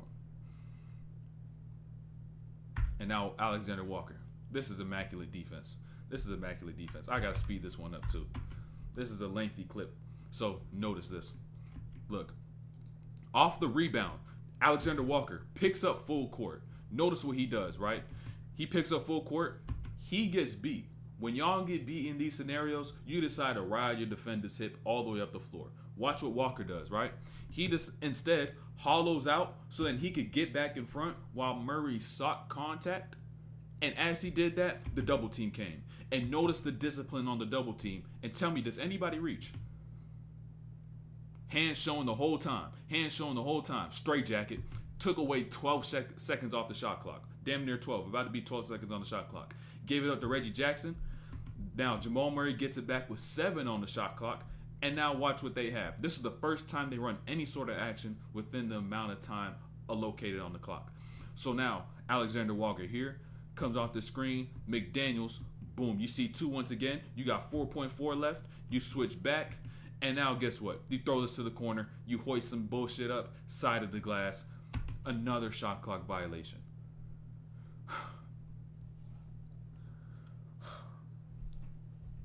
I don't know if I've ever seen defense this good in my life. I don't know if I've ever seen defense this good for 48 minutes in my life. Especially when you take into account who they're going against, which is the best offensive team in the NBA. Wow, bro. It's crazy to see. Without, mind you, the defensive player of the year. Oh my gosh. Without the defensive player of the year. Is he really the defensive player of the year? Becomes the real question, man. Is he really? Is he really? They did all this shit without him.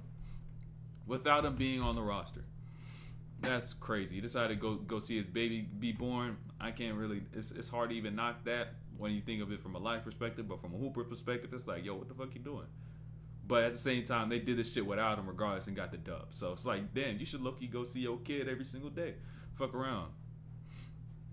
Reliving this shit as a Nuggets fan. Nightmares. I ain't gonna lie, this might just be the start. This only half your nightmare, bro. You got 2 more games. You got 2 more games, bro. And you're not playing at home. And y'all not playing at home. Oh my gosh, it may get ugly. It may get very ugly. But I don't even know how they're going to figure this shit out. We going to see. We going to see, but for the most part, it's not looking too good. Do you think I'll play better with or without Rudy? Seeing this, like when you see this game, like really, like when you look at this game, how much better could you play? Even if you add Rudy into the mix, it may just make it worse. And now it may be a thing of you thought Rudy not being there, it wouldn't be as intense, and should have been a little easier, but it wasn't. And then you just got punched because you thought it was gonna be easier than it was, but it was just like, damn, they still everywhere, right? But if anything, you look at this from a standpoint of you think of it like this. Whatchamacallit? I low-key lost my train of thought. But let me go to this point though. Jamal Murray is hurt himself. You got other people who may be hurt a little bit. But now Minnesota lost Rudy Gobert and they found a way to step up and play even better. It's like when they seen Rudy is like, yo, I can't make this game. They said, all right, bet. We got it. We got it. We don't need you. We got it. If anything, it made it seem like they holding him back. So that's kind of crazy.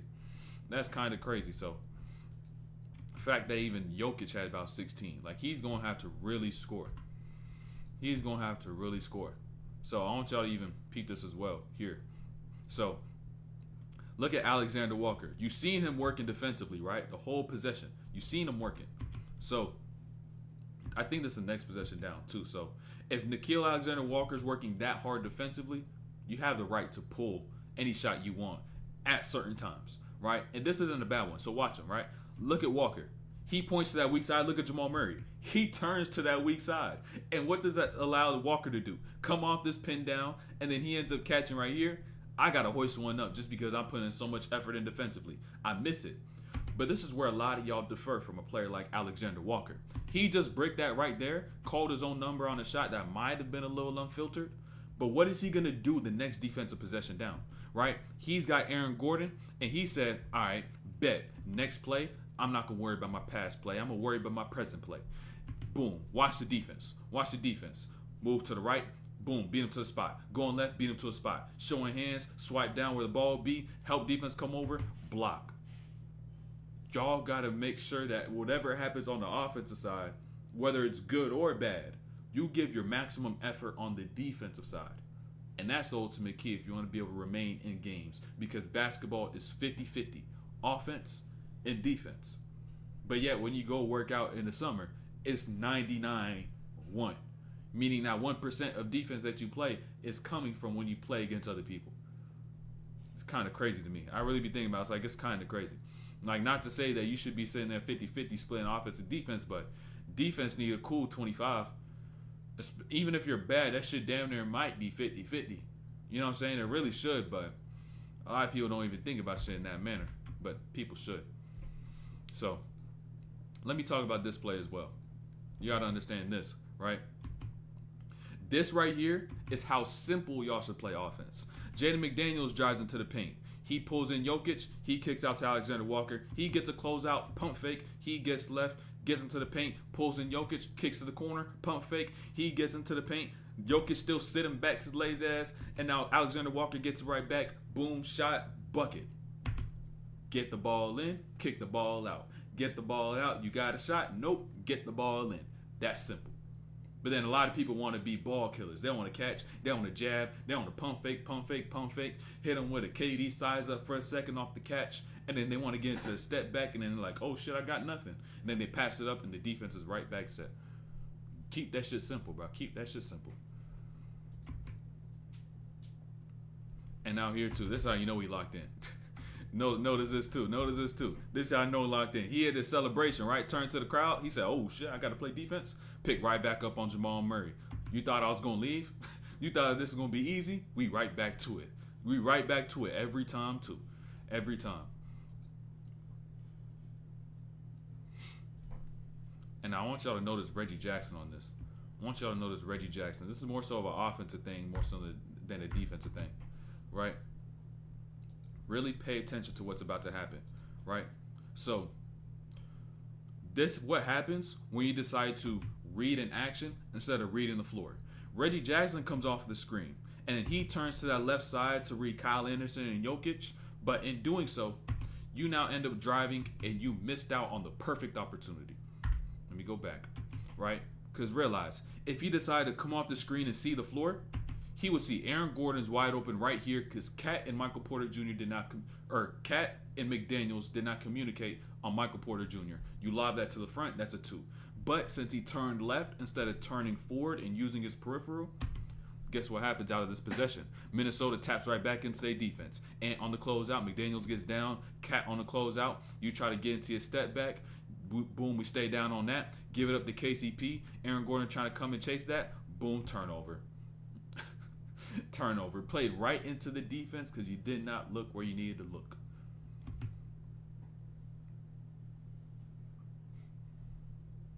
And out here too. This is fool's gold.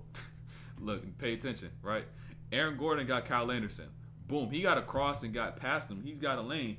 But this is fool's gold. And this is what Minnesota did great.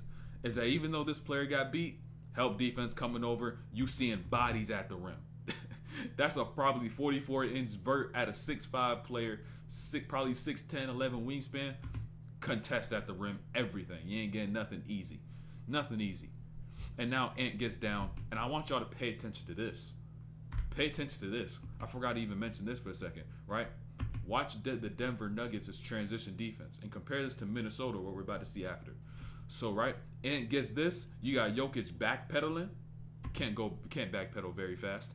Boom, push cross. He gets into a lane. Right there, he gets a lay. Right? Now you got the Denver Nuggets, right, possession right after this. Right? And when you seen Denver play, everyone just got beat. Boom, he got straight for a layup. What happens now with Minnesota? This is why they locked down this game and dominated. They got Alexander Walker who picks up. He gets into the paint. You pull in 3 defenders, right? 3. You kick out to the perimeter, and you have to throw it over length.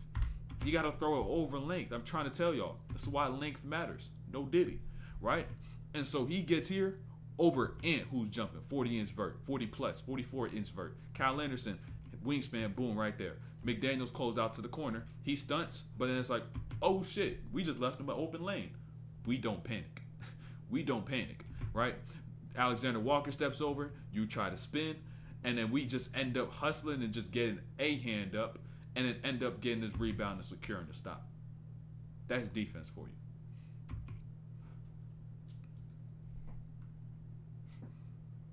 Let me talk about this too. Let me talk about this. This is a gem. Look, a lot of y'all think you could only shift a player by going forwards then backwards. Or you could shift a player by making moves left to the right, making these twitches. But how about when you decide to go do this, right? Go backwards, and then after you go backwards, you go forwards. Because as a defender, this is the most difficult plane of movement to guard. Going forwards and then going backwards. Because that's the opposite of what the offensive player is doing. And they never expose themselves to it. They never train for it.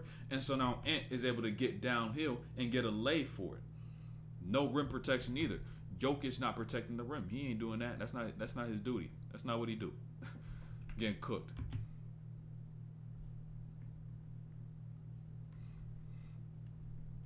And now notice this. Hold on. Notice this. What play is this actually? I look, you might have actually forgot this. Oh yeah, Nas Reed cooked him. Nas Reed cooked him. Hold on. I'm sorry I caught you live streaming. Hey, lock in every Monday, Wednesday, Friday. Monday, Wednesday, Friday, about 4 p.m. EST. About 4 p.m. EST, we starting. And I'll be answering questions probably for like the first half of the stream. So I want y'all to pay attention. Also, let me make sure I'm straight on time. Also, I need to respond to this.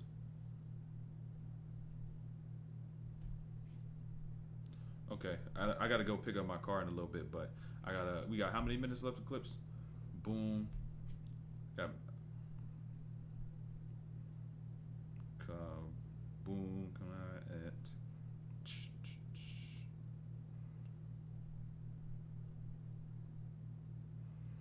All right, boom. Let me see if we get this done right here. Let's get through this. This is a gem too. I want y'all to pay attention to Nas Reed. Right, I want y'all to pay attention to Nas Reed and once again Mike Conley. So I don't even know why I put so much of the fluff prior to this play, but I just want y'all to pay attention here. Once Jokic ends up getting this catch down low. So notice, right? Look at Nas Reed. This is how you could. For a second, actually, let me go back. I need to time this properly. So right, look at Nas Reed. This is how you can lock up Jokic, right? He catches, fakes over the right shoulder, goes to the left. He doesn't fall for that fake because Jokic is only going to that right hook. What does he do? Boom, block that. Ain't fooled by it. Watch Mike Conley. He left Justin Holiday just so he could get into the paint and take away his space. So now he gets back to that right hand. Boom, swipe by Conley. And this is how you got to guard Jokic. Lead him to this hand, his left hand, because it's substantially worse than his right. And if you pay attention, he only going to that right. Fake to that right, going over that left to that right hand. Every time. And he was cooking the Lakers with it, and I was surprised they ain't stop it.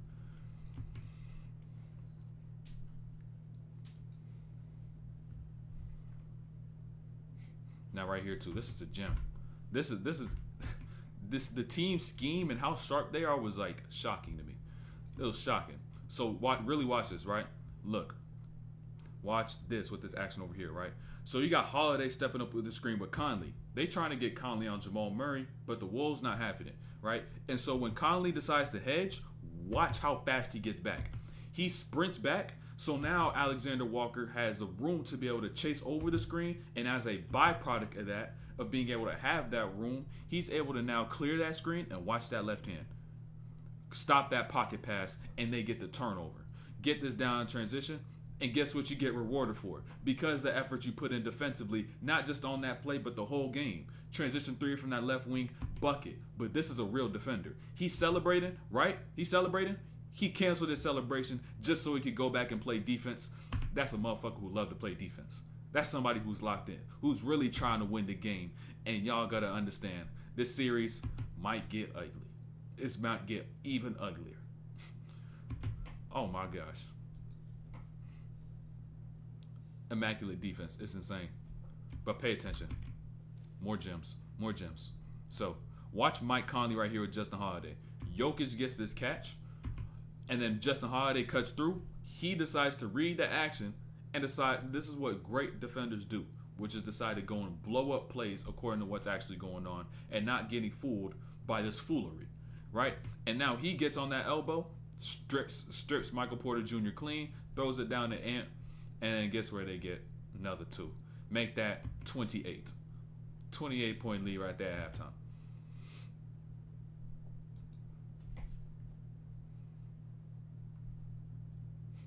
And now plays like this. It's like, when you really think of Denver, how often do you see KCP slip out on screens and get into a lane to get twos? Not often, man. And now Kyle Anderson come over and beat that shit off the glass. That's wild. And now also this is another thing. I try to tell y'all about this uncharacteristic stuff. You got AG on Mike Conley, and now you're taking elbow spin fades off the catch. Yeah, you're losing. Yeah, you're just losing.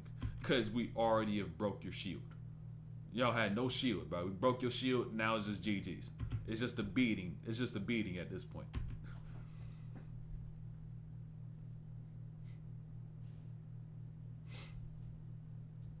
Now pay attention to Jokic's body. Pay attention to Jokic's positioning in his frame. So watch. When they're about to get into this action, when they're about to get into this set. So notice here. Cat is also doing the physicality part, right? Look at Cat. Physicality from the start. Does not yet let Jokic get to his spot without feeling anything.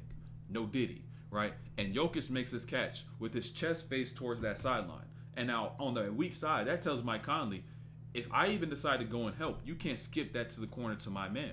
And so when they run this action on this side, they're late on this switch, but you got McDaniels coming in. He got length to disrupt that. And Mike Conley decides to go and pinch in as well, and because he doesn't have to worry about KCP.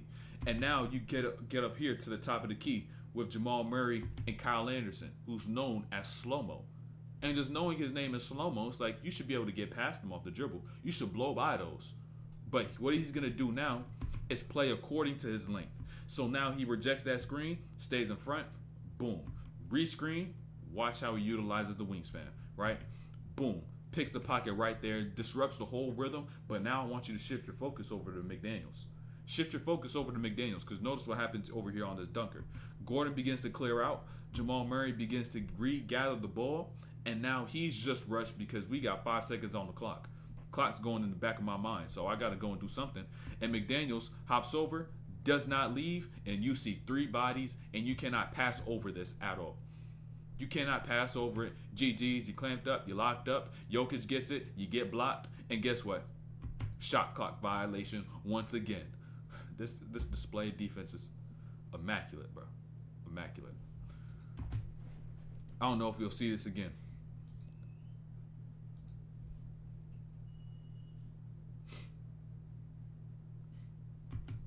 A lot of variables. That's a win for Conley. No cap. A lot of variables about to go on right here on this possession as well. So let's just start from the top. Let's start from the top. So look, watch McDaniels chase over the screen. Instead of deciding to turn his inside shoulder and get skinny, what he does instead is turn that outside shoulder and get flat with that chest to the screen. And now watch Jokic. Come on, man. You can't try to do that. Come on. I don't even know if y'all peeped it. You see what Jokic tried to do on that screen, man? Look. Come on, man. You thought you was slick. Come on, Jokic. Jokic thought he was slick trying to clamp his arm while he chasing over the screen, right? But since he was able to navigate over the top of that screen and get skinny, watch what this allows McDaniels to do, right? Get right back into the play and back into where there's no space. This is how you know they even got Denver fucked up. Hold on. They got him discombobulated. This is how you know, right? I got to restart this shit because you got to understand from the offensive perspective. I had to cancel that defensive point of view, right? So this is how you know the Timberwolves had the Nuggets discombobulated. Murray gets off the screen here, right? He gets right. You got 4 players who are all free throw line extended. 4 players. Terrible spacing. When do you see the Nuggets play with bad spacing? Rarely. Ever. If not, never. Until now. So what ends up occurring, he has to now pass this up. And when Aaron Gordon has an opportunity to slip that and go behind the back, you got Jokic in the middle of the floor. Everybody's still condensed in this one. Everyone's still compact in this one bit of area. Behind the back, Cat guards 2 by staying on the backside of Jokic.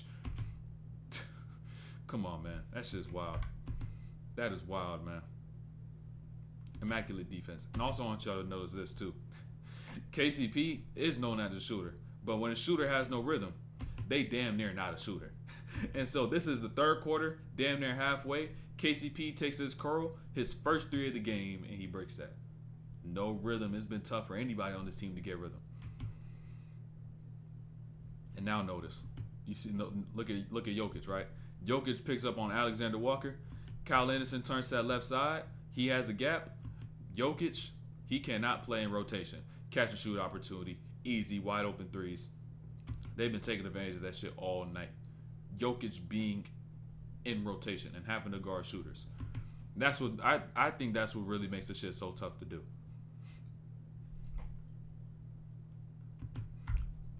Pay attention to this. Hold on. I want to talk about Michael Porter Jr. Michael Porter Jr. on defense. So, watch Michael Porter Jr. because he's about to be 1 pass away.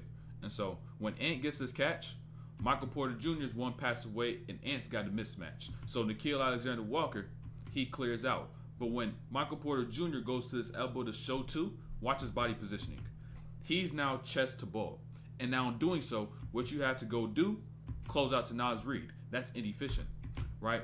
Because now, guarding chest to ball, he now, when he has to go and close out, has to turn over that left shoulder, drop that right foot, replace it, and then end up having to go and chase. Whereas if you decide to be chest to man and see ball, or keep that right foot open so that you could just turn your head and go, it would have been a much better closeout. So you got to understand efficiency and movement when it comes down to plays.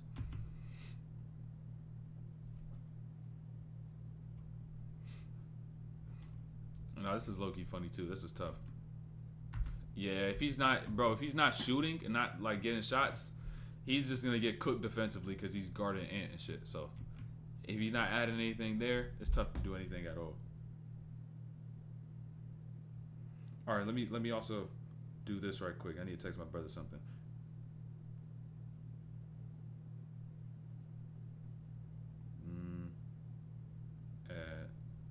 Boom.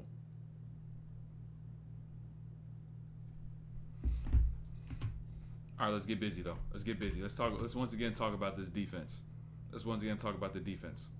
So Denver is finally able to make the Timberwolves get some turnovers. They're able to get some stops in the second half, right? This third quarter. But even when they do get these stops, right, notice their ability to get back to the other end and be able to make plays defensively. The transition defense, immaculate. So Murray gets into the middle of the floor. You got four players, or really everybody turning and looking at the ball, right? Nobody seeing their man.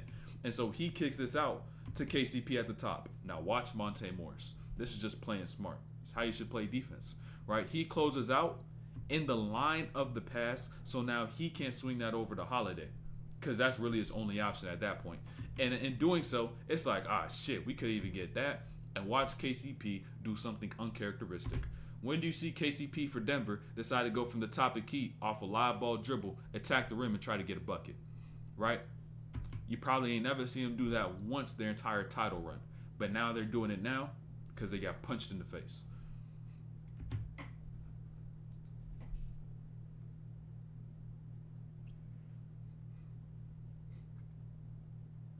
Pay attention to Nickeil Alexander-Walker. I got a couple plays I want to talk about his defense. This is crazy. But it's not really crazy, but this is a concept y'all got to begin to apply. So if y'all know, let me go back on this. This shit low-key turned up for a second. But understand this.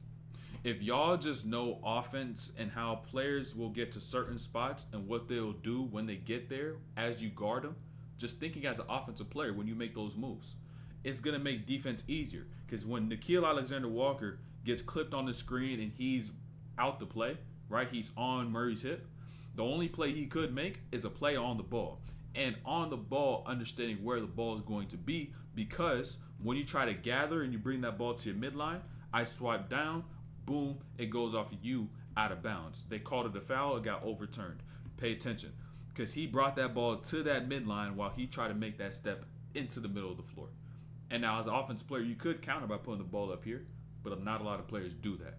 And you don't see like LeBron, Kyrie, some of the really good finishers make sure they keep that ball up there. So now he swipes down, cross swings that off of him, out of bounds, turnover. And now pay attention a second time, right? Once again, Naz Reid, turnover. Can you execute? Becomes the question, right? Can you execute and disregard what happened on that offensive side and begin to make the right play? Michael Porter Jr. going to his right hand with Monte Morris on his left side. He cuffs it so he can be able to put more of his body into Morris. What does Walker do? Find that ball right on that hit that he decided to cuff the ball on because he didn't even take into account I'm on his right side as well. Got another steal.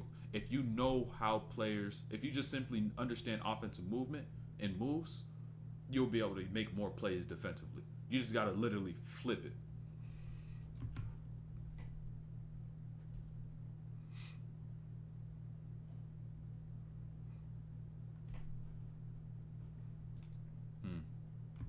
Right here too. This is fool's gold again. This is fool's gold again. Some of these clutches I'm low-key forgetting. But you said I'm trying to add more dunks to my bag. What dunks do you think look tough but aren't that hard? The real question is, are you trying to dunk for just being flashy, like just cause, or you actually trying to be an in-game dunker? Becomes the question. But I'll say first, if you're trying to get anything, just start with a windmill. Start a windmill. If you ain't got the windmill, make sure you get that down packed, right? So look, Alexander Walker's picking up Murray full court, right? And despite the fact that Alexander Walker does get beat here, Murray's like, oh shit, finally, I got past Walker, right? But this is fool's gold because you get past Walker and now Ant picks up on you, and I also reach from behind. So you enter that ball pickup early. And not only does Ant pick up on you, I also now got Cat stepping over from that weak side, and now you, boom, break that leg.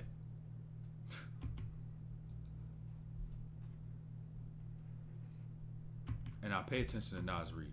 Pay attention to Naz Reid. Pay attention to Naz Reid, right? A lot of y'all players wonder, how can I guard a player who is faster than me? Watch Naz Reid, right? This is how you do it. You see that space between him and Jamal Murray? That's the most important part. That's range. And so this what this allows Naz Reid to do is be able to now beat Jamal Murray to a spot. And when Jamal Murray tries to get separation, it allows me to be able to use the length that I have that's in my advantage because he has the speed, and I'm able to contest that shot, and now I could get that stop. That's the most important part. Jokic even got the rebound. Guess what? We showing bodies on the boards. And now, boom, let's now secure that stop.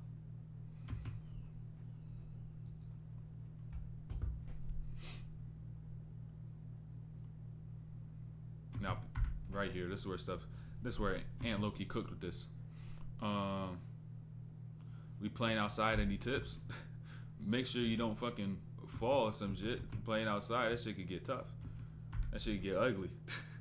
Be out there fucking die for a loose ball and scrape both your fucking kneecaps, nigga. But pay attention to the timing of this, right? Notice. So, Ant gets this catch, right? He's about to get the screen from McDaniels. And the second that McDaniels goes to slip this, Ant enters a sidestep. Why? Because the second that the screen approaches, Justin Holiday flips that base, worries about the screen, and he sidesteps into the space that Jokic left by playing in that drop. And now he takes that shot from the wing. Bucket right there. 23, still in the fourth quarter. 23-point game. That's tough. And now pay attention to this. This is a gem. Notice, right? Notice this. So, if you want to manipulate defenders, understand that offense is a chain reaction. So when Ant gets this catch and about to get the step-up screen, look at Jokic and Gordon. They step over to the nail. So what does Ant do? He passes to Conley. And what does McDaniels do? He goes to set a screen to whoever's going to close out to Cat, who's their shooter in the weak side corner, and they get their bucket. You got to understand the habits of defense when you enter certain things. And you could only do that if you read the floor and see how they move when you do certain things. So now you could be able to take advantage of it, instead of just looking at your defender and looking at the direct action you're playing in.